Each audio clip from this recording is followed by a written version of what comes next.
प्रियात्मन सप्रेम जय जीव आदि मुनीश्वर जोगेश्वर परम पूज्य सत्य सम्राट सदगुरुदेव सिमनी जी का वचनामृत से एक बूंद। अध्याय 5 मुक्ति, नवजात, सेल्वेशन और स्वतंत्रता।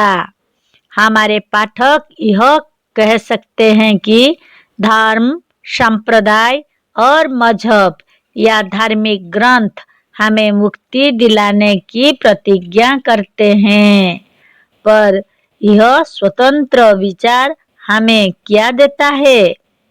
पिछले अध्यायों में स्वतंत्र विचार पर वाद विवाद खूब हो चुका, पर प्रश्न यह है कि इस विचार और विवाद से लाभ क्या है? ठीक है, अच्छा सुनिए। मुक्ति या स्वतंत्रता बहुत बड़ी वस्तु है। स्वतंत्रता कहते हैं स्वाधीनता को। स्वाधीन वो है जो किसी के बंधन में नहीं है। जो किसी के बंधन में नहीं है वही मुक्त है। बंधन का ना होना मुक्ति है। अतः मुक्ति का अर्थ है स्वतंत्रता।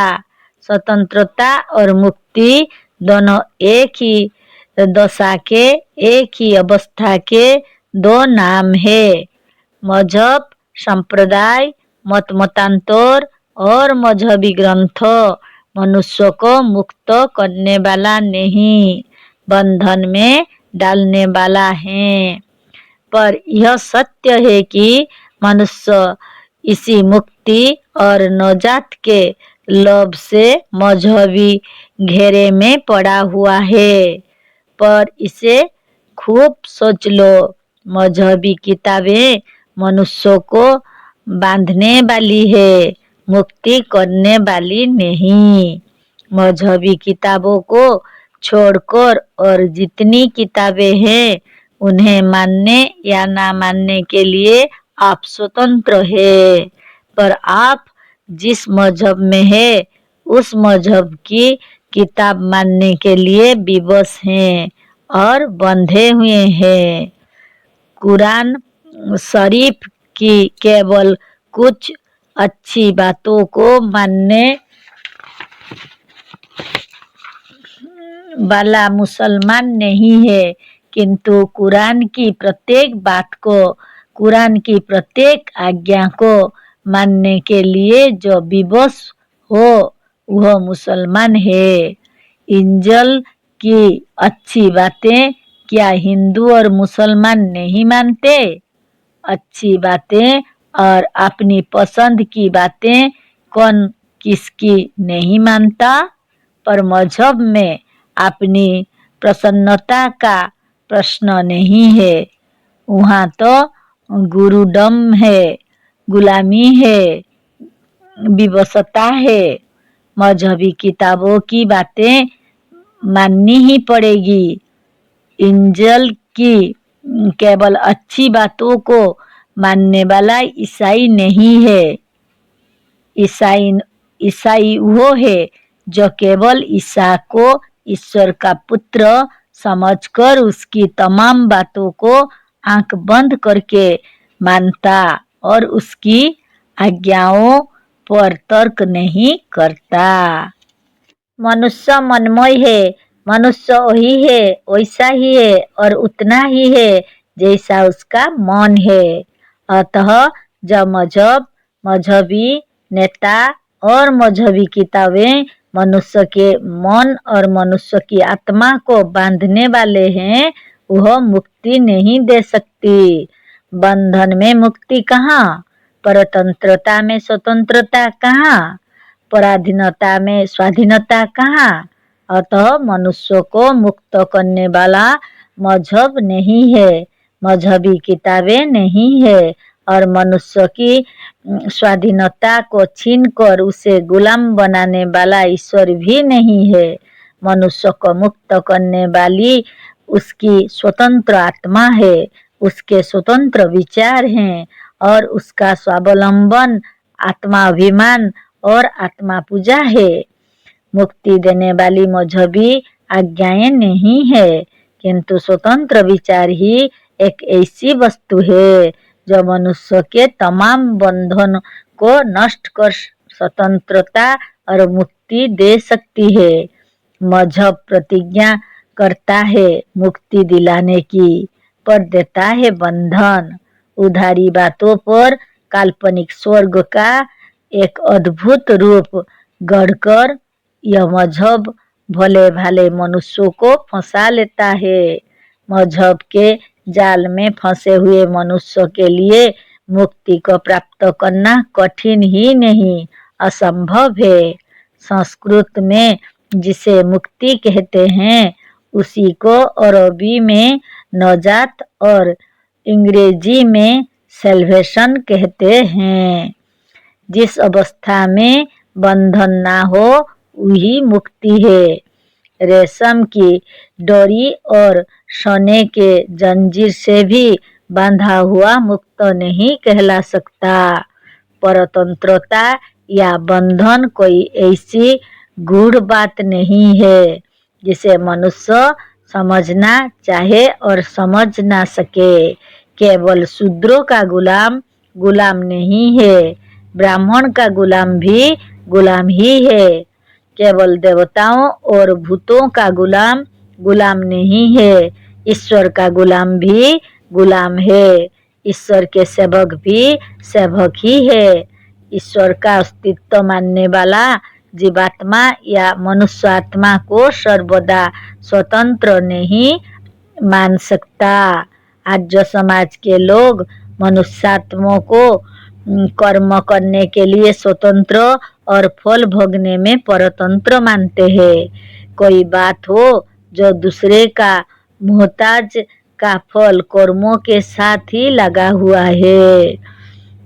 गड्ढे की तरह जाने वाला अवश्य गिरेगा, आग में उंगली डालने से अवश्य जलेगी। ईश्वर को फल देने की आवश्यकता नहीं। ईश्वर को मानने वाले उसे सबका नियंता और शासक मानते हैं। शासक चाहे अच्छा हो या बुरा, पर दूसरों के शासन में रहने वाला कभी स्वतंत्र और मुक्त नहीं कहला सकता। जब तक आप शासित है, जब तक आपके ऊपर दूसरों की हुकूमत है, चाहे वो ईश्वर ही क्यों ना हो, आप मुक्ति और स्वतंत्रता का अनुभव नहीं कर सकते। ईश्वर के अस्तित्व का भाव मुक्ति, स्वतंत्रता और स्वाधीनता का विरोधी है। ईश्वर के शासन को उलटकर उसे अस्वीकार करके स्वतंत्र और मुक्त हो जाने के लिए बहुत बड़ी सेना, सामग्री और धन की आवश्यकता नहीं है, क्योंकि उसका शासन केवल कल्पना, भावना और धर्मभीरुता के अंदर है। यहाँ इन लेखों में धर्म शब्द कर्तव्य के अर्थ में नहीं कहा गया है। यहाँ धर्म से मतलब मतांतर, संप्रदाय और मजहब से है। वास्तव में ईश्वर ने कभी नहीं कहा है कि हमारे शासन के भीतर रहो और मजहबी किताबों और पुरोहितों की आज्ञाओं के विरुद्ध ना चलो। ईश्वर का शासन कल्पना और भावना मात्र है। यह केवल धर्मभीरु मनुष्यों का भ्रम है। अतः जो भ्रम मात्र है उसे दूर करने के लिए सेना और शस्त्रास्त्र की आवश्यकता नहीं है। उसके लिए आवश्यकता है केवल स्वतंत्र विचार है। केवल स्वतंत्र विचार है। उसे दूर करने के लिए सेना और शस्त्रास्त्र की आवश्यकता नहीं है। उसके लिए आवश्यकता है केवल स्वतंत्र विचार, वास्तविक और सत्य ज्ञान की। वेद का भी वचन है, रूते ज्ञानानो मुक्ति, अर्थात बिना ज्ञान के मुक्ति नहीं हो सकती। कल्पना और भ्रम मात्र के बंधन को तोड़ने के लिए सच्चा ज्ञान या स्वतंत्र विचार पर्याप्त है। अतः मुक्ति को देने वाला ईश्वर या मजहब नहीं, किंतु वही स्वतंत्र विचार जिसकी महिमा अभी तक आपको मालूम नहीं है। सच्चा ज्ञान हर प्रकार के बंधन और पर्दे को हटा देता है। सबसे बड़ा अंधकार अज्ञान है। ठीक इसी प्रकार से सबसे बड़ा प्रकाश ज्ञान है। अज्ञान ही सबसे बड़ा बंधन है और ज्ञान ही सबसे बड़ी मुक्ति है। ईसा मसीह ने कहा है, ये हमारे बाप जो आसमान पर है, तेरी बादशाहत आवे। सोचिए तो सही, किसी दूसरे की बादशाहत, किसी दूसरे का राज स्वराज नहीं कहला सकता, चाहे वह अपने बाप ही की क्यों ना हो। इतिहास खोल करके देखिए, इस बात को सचमुच लोगों ने अनुभव किया है। यदि ऐसा ना होता तो औरंगजेब कभी अपने तमाम भाइयों को मारकर अपने सगे बाप को जेल में ना डाल देता। एक औरंगजेब ही ऐसा था, यह बात नहीं है। राज्य के लोभ से विभीषण ने अपने तमाम कुल का नाश करवा डाला और सुग्रीव ने अपने भाई बाली को मरवा डाला। कितनी रानियों ने अपने पति को विष दे दिया है। एक दो नहीं, इतिहास ऐसी घटनाओं से भरा हुआ है। ईश्वर की बादशाहत के भीतर भी रहने वाला स्वतंत्र नहीं कहला सकता। शासन अच्छा या बुरा तो होता ही है, पर अच्छे से अच्छा शासन भी बंधन है, वह मुक्ति नहीं कहला सकता। दूसरों के अच्छे से अच्छे शासन में रहने वाला भी स्वाधीनता, स्वतंत्रता और मुक्ति का रोचक मात्र भी अनुभव नहीं कर सकता। स्वतंत्रता के लिए किसी राजा से लड़ना व्यर्थ है। अपनी स्वतंत्रता को बेचने वाले आप स्वयं हैं। मनुष्य एक मनमय प्राणी है, इसको कोई दूसरा नहीं बांध सकता यदि वह स्वयं बंधन में ना जाना चाहे। दृष्टांत के लिए हम अपने को उपस्थित करते हैं, हम ईश्वर को नहीं मानते। कभी ईश्वर ने हमें अपने को अर्थात ईश्वर को मानने के लिए, अपने पर विश्वास लाने के लिए विवश नहीं किया। कभी ईश्वर हमने नाराज नहीं हुआ। कभी ईश्वर ने नहीं कहा कि हमारा शासन तुम्हें मानना पड़ेगा। अतः मुक्ति के लिए किसी से लड़ने की आवश्यकता नहीं। यह बंधन केवल अज्ञान, कल्पना और भ्रम मात्र है। अतः इसे तोड़कर फेंक देना कोई कठिन कार्य नहीं है। हम जानते हैं कि काल्पनिक ईश्वर को छोड़ते वक्त मनुष्य का हृदय कांप उठता है। जन्म जन्मांतर से गुलामी करने के कारण हृदय अत्यंत दुर्बल हो गया है, पर मुक्ति और स्वतंत्रता बिना हृदय को मजबूत किए नहीं मिल सकती। काल्पनिक बंधन को भी तोड़ने में अज्ञान के कारण कठिनता हो रही है, पर इस लेख को यदि आप निष्पक्ष होकर स्वतंत्र विचार के साथ पढ़ेंगे और बार बार मनन करेंगे तो हृदय की दुर्बलता अवश्य नष्ट हो जाएगी। परमपिता परमात्मा की कल्पना तो मजहबी किताबों ने की है, उसे छोड़िए। दृष्टांत के लिए पहले सांसारिक पिता को लीजिए। पिता का अपने बालक पर कितना प्रेम होता है। पिता हर तरह से अपने छोटे बच्चों को मानता है। बच्चा भी पिता से प्रेम करता है, पर जब तक वह पिता के सामने बैठा रहता है, अपने को कुछ सुरक्षित समझते हुए भी एक प्रकार का बंधन अनुभव करता है।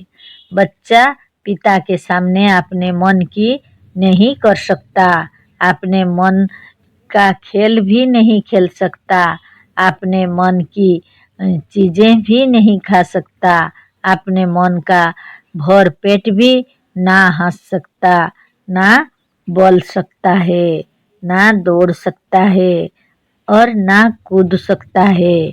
पर वही बच्चा जब उसका पिता ऑफिस चला जाता है और वह स्वतंत्र होकर अपनी उम्र के बच्चों के साथ मिल जाता है तो कितना हृदय से प्रसन्न होता है।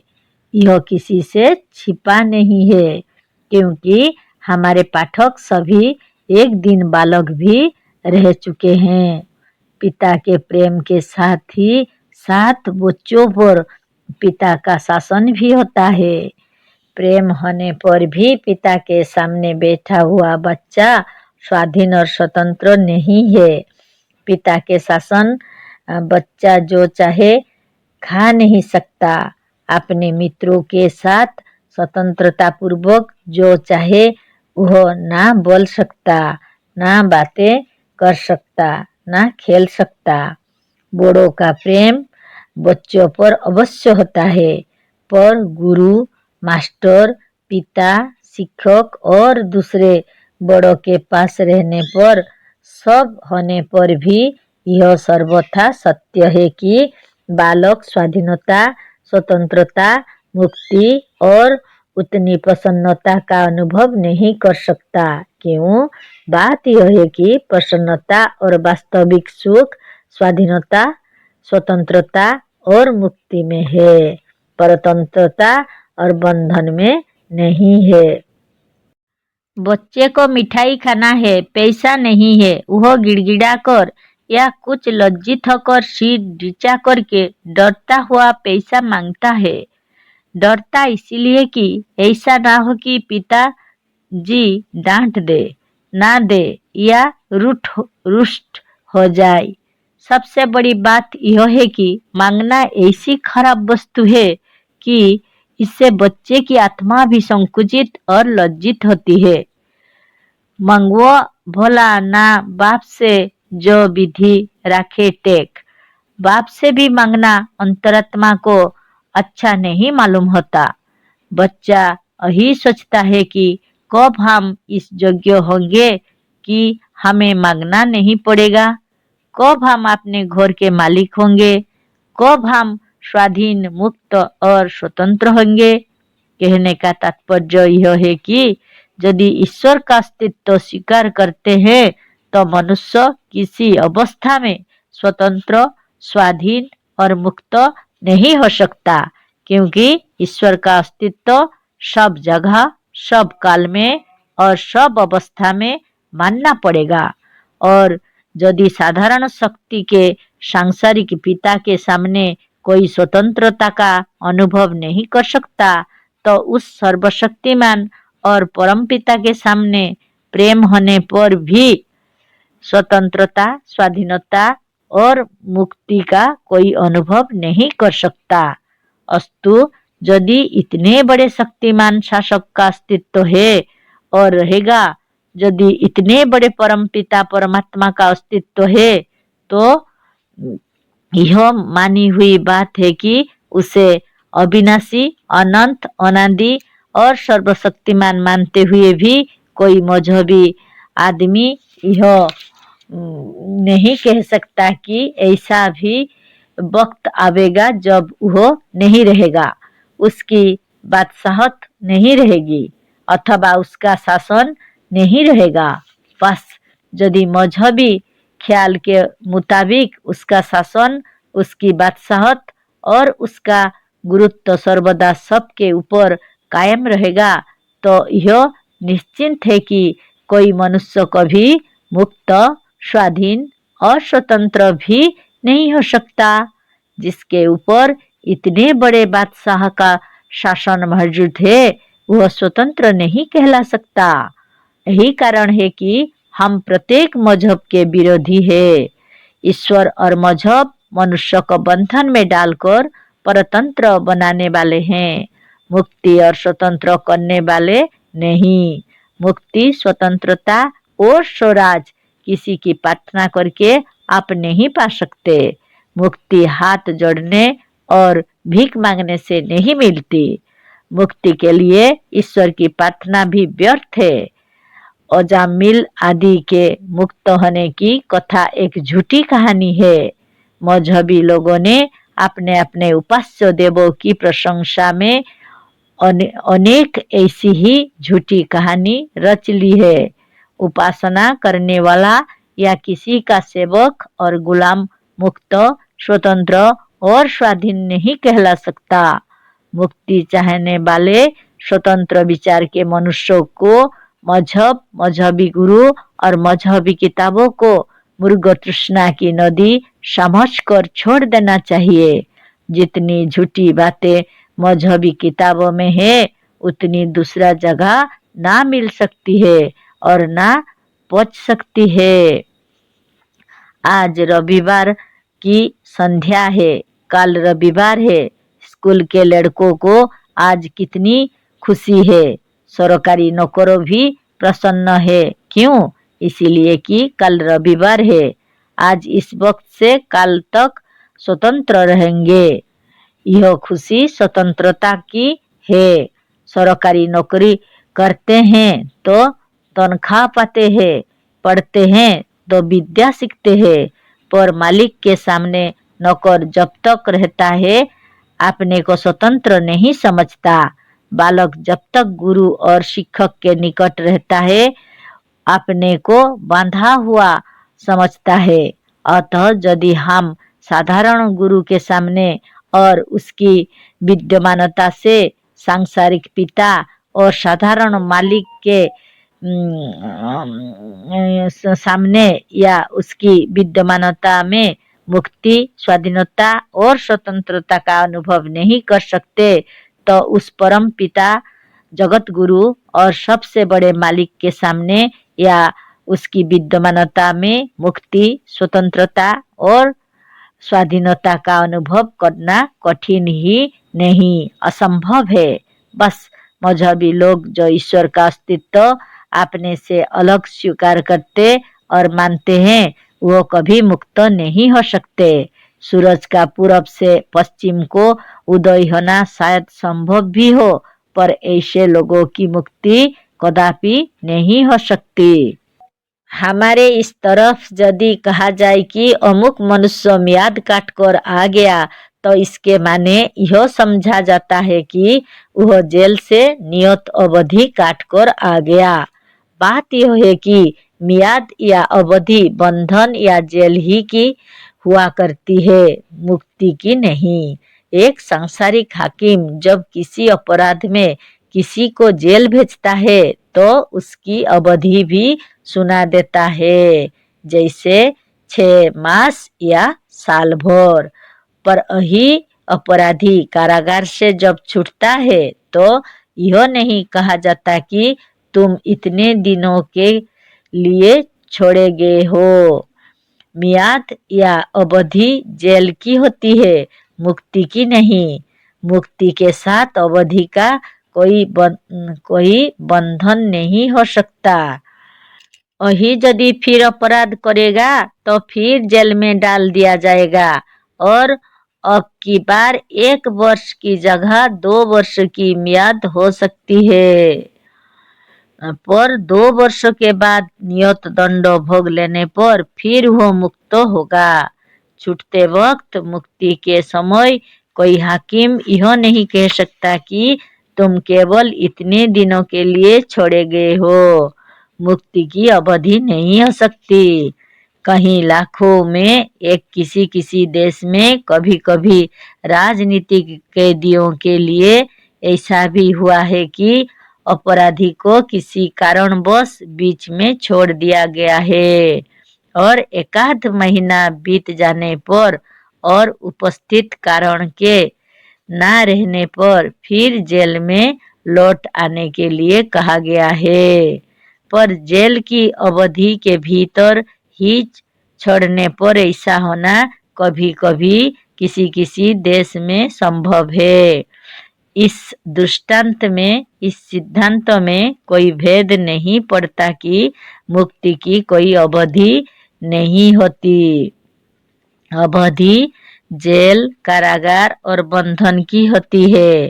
राजनीतिक कैदी जो बीच में एकाध महीने के लिए घर आने पाते हैं, वह वास्तव में मुक्त होकर नहीं आते, किंतु किसी कारणवश घर के लोगों को देख लेने के लिए उन्हें कुछ अवकाश दे दिया जाता है।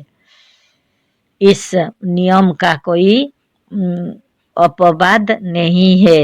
यदि अपवाद हो भी तो अपवाद साधारण नियम का बाधक नहीं, साधक ही समझा जाता है। फिर आर्य समाज का यह नियम तो है नहीं कि केवल इन्हें गिने की मुक्ति सावधि और मियादी होती है, किंतु आर्य समाज का सिद्धांत तो यह है कि मुक्ति असीम, अनंत, निरावधि और बेमियाद की होती ही नहीं। अतः यह सर्वथा असत्य है। सच्ची बात यह है कि मुक्ति की अवधि हो ही नहीं सकती। अवधि तो कारागार, जेल और बंधन की होती है। अवधि, सीमा और मियाद स्वयं एक प्रकार के बंधन है। यदि किसी हाकिम की आज्ञा से मोहन के घूमने का प्रदेश गोरखपुर जिले तक ही सीमित है और 5 बजे संध्या के बाद घर में से वह नहीं निकल सकता है, तो यह भी एक प्रकार का जेल है, यह भी एक प्रकार का बंधन है। एक मनुष्य को चारों तरफ से किसी वस्तु द्वारा घेरे दिया गया या उसकी गति सीमित कर दी गई अथवा उसे एक रस्सी लेकर एक खंबे में बांध दिया गया, यह तीनों एक ही बात है। सीमा, अवधि और बंधन, यह तीनों पर्यायवाची शब्द है, तीनों एक ही है। अतः यदि आर्य समाज की मुक्ति की सीमा है, अवधि है या मियाद है, तो ऐसी मुक्ति मुक्ति नहीं कहला सकती। यह बंधन है, जेल है और एक प्रकार का कारागार है। कहते हैं कि पुण्य करने से मुक्ति होती है, कर्म की सीमा होती है, इसीलिए मुक्ति की भी सीमा होनी चाहिए। जब तक कोई अपराध ना करे तब तक मुक्त रहना तो सबका जन्म सिद्ध अधिकार है। बंधन वाली दशा तो अपराध से प्राप्त होती है। अपराध सीमित है, अतः अपराध का फल कारागार भी सावधि और मियादी होना चाहिए। पर मुक्ति तो सबका स्वाभाविक रूप ही है, इसकी अवधि नहीं हो सकती। बंधन से छूटना आवश्यक है, क्योंकि बंधन अनंत और असीम नहीं हो सकता। पर मुक्ति तो बंधन रहित होने से अनंत और असीम है। मुक्ति की सीमा या अवधि नहीं हो सकती। कैदी एक बार मुक्त हो गया तो फिर बिना अपराध के कैद नहीं किया जा सकता।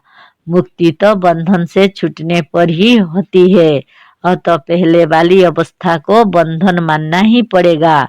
जो बंधन में नहीं है उसकी मुक्ति कैसी? कल्पना करो कि स्वामी दयानंद जी मरने के बाद मुक्त हो गए और एक कल्प तक मुक्तावस्था में रहे। अब आर्य समाज के विचार अनुसार एक नियत अवधि बीत जाने पर ईश्वर उन्हें फिर बंधन में भेज देगा। क्या यह न्याय है? मुक्तावस्था के विचार अनुसार एक नियत अवधि बीत जाने पर ईश्वर उन्हें फिर बंधन में भेज देगा। क्या यह न्याय है? मुक्तावस्था जेल नहीं है, मुक्तावस्था बंधन नहीं, मुक्ति है। मुक्तावस्था में ईश्वर के सन्निकट रहने पर भी कौन सा अपराध स्वामी जी करेंगे कि फिर जेल में भेज दिए जाएंगे? एक बार जेल में मुक्त हो जाने पर बिना अपराध किए कोई न्यायकारी फिर किसी को जेल नहीं भेज सकता।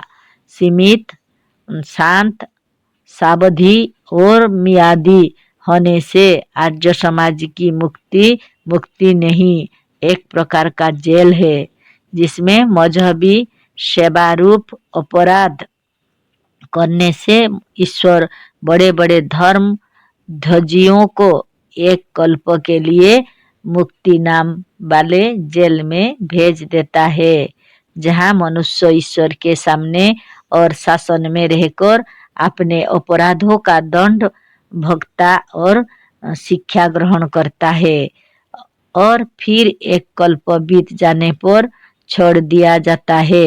यही कारण है कि हमने इन मजहबी मुक्तियों को एक ढोंग और बंधन कहा है। मुक्ति का अधिकारी तो वह है जो अत्यंत स्वतंत्र विचार का है। बहुत बड़े पक्के और विशाल सरकारी घर में रहकर भी मनुष्य स्वतंत्र नहीं कहला सकता। हमारे देश में जेल को बड़ा घर भी कहते हैं। छोटी सी पर अपनी झोपड़ी में रहने वाला एक स्वतंत्र विचार का संतुष्ट मनुष्य सर्वथा मुक्त और स्वतंत्र है। मजहबी लोग ईश्वर के इस प्रदेश को परलोक कहते हैं। परलोक और परदेश में जाकर कोई सुखी नहीं हो सकता। परदेश क्लेश नरेशन को सच्चे और स्वतंत्र विचार के लोग परलोक और ईश्वर का अस्तित्व नहीं मानते। ईश्वर और मजहब का गुलाम स्वर्ग और नरक की झूठी मुर्ग तृष्णा में पड़ा रहता है और कभी मुक्त नहीं हो सकता। मुसलमानों की मुक्ति वही और दखोज और भी विचित्र है। मरने के बाद इनके विचार से मृत मनुष्य कब्र अंदर पड़े रहेंगे। लिखा था कि 1300 वर्षों में कयामत आ जाएगी, पर वह नहीं आई। देखे अब वह कब तक आती है। ऐसी कयामत कभी नहीं आवेगी, लाखों और करोड़ों वर्षों में भी नहीं आवेगी। सैकड़ों वर्षों के पुराने मुर्दों की हड्डियां और पसलियां भी घिस गई होंगी। अथ अब वह क्या कयामत के बाद ईश्वर के हशर के दिन उठेंगे। एक शायर ने ठीक ही कहा है, इलाही क्या देर है हशर में होते होते, पसलियां घिस गई कब्र में सोते सोते। इन करोड़ों नहीं असंख्य मुर्दों का करोड़ों वर्षों के बाद जमीन से फिर समूचा निकल आना अलीफलेला के किस्से से भी अधिक झूठा है। यही बात यदि किसी दूसरी किताब में लिखी होती तो आजकल के विद्वान उसे छूते तक नहीं। पर मजहबी झूठी बातों का एक भंडार है। जितनी झूठी बातें इसमें है उतनी ना कहीं और ना कहीं दूसरी जगह पहुंच सकती है। बड़े बड़े विद्वान, बड़े बड़े पुण्यात्मा, बड़े बड़े खुदा परस्त और बड़े बड़े गुनहगार सब करोड़ों वर्षों तक कब्र के भीतर पड़े रहेंगे। यह पड़ा रहना ही तो दखल से भी बढ़कर है। मामले मुकदमे में तारीख का पड़ जाना बहुत खलाता है। सो भी 2-1 महीने की तारीख नहीं। एक बार 1300 वर्षों की तारीख पड़ी थी, फिर 1300 वर्षों की पड़ गई। 2-1 महीने की तारीख खलती है, सो भी मुद्दई और मुल्लालेहा स्वतंत्र रहते हैं। चलते फिरते और खाते पीते हैं। पर ऐसे सोचिए, असंख्य वर्षों से जमीन के अंदर पड़े हुए हैं, मानो मिट्टी ऊपर पड़ गई है। हड्डियां और पसलियां तक गल गई, फिर भी हशर का दिन ना आया ना आवेगा। यही नहीं, क़यामत की प्रतीक्षा करते करते कब्र की कितनी जमीन असंख्य वर्षों में कट कट कर समुद्र में चली जाएगी। कितनी सुचाल के कारण पृथ्वी के अंदर उस जमीन के गर्भ में पहुंच जाएगी जहां लोहा भी गल जाता है। कितनी जमीन तो नदियों में कटकर बह गई। फिर भी मजहबी लोगों की आशा लगी हुई कि एक दिन उनका न्याय होगा। कैसा अद्भुत तमाशा है, कैसा अद्भुत तमाशा है। ऐसी झूठी बातों और झूठे विचार का ठिकाना मजहब छोड़ दूसरी जगह नहीं लग सकता। जिसका न्याय हो सकता है, जो कर्म का जिम्मेदार है, वो आत्मा कब्र के भीतर सड़ने के लिए नहीं बैठा है। वो अजर अमर अविनाशी है।